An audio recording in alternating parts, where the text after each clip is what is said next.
Sa halagang 50 pesos, dapat masagutan mo ng tama ang tanong ni Idel. Ito ang tanong. Kapag tumalong ka sa ikatlong palapag na building, tanong, saan ka babagsak? Sa baba. 5, Sa 4, 3, 2, sa palabas. palapag. Palapag is mali. Kapag tumalon ka sa ikatlong palapag na building, tanong, saan ka babagsak? 5, 4, Sa 3, baba. sa baba. Ang building. Sa baba is mali. Kapag tumalong ka sa tatlong palapag na building, tanong, saan ka babagsak? Pangalawang palapag.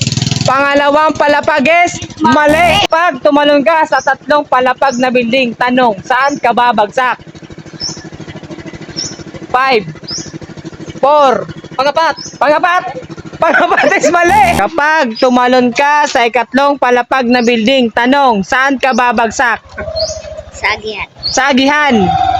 Sagihan is mali. Kapag tumalong ka sa ikatlong palapag na building, tanong, saan ka babagsak? Sa tatlong palapag. Sa tatlong palapag at bakit?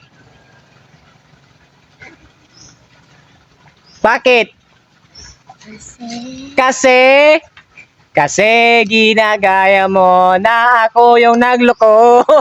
Tama ba yan? Ano? Bakit? Bakit sa tatlong palapag? Tatlong palapag is tama!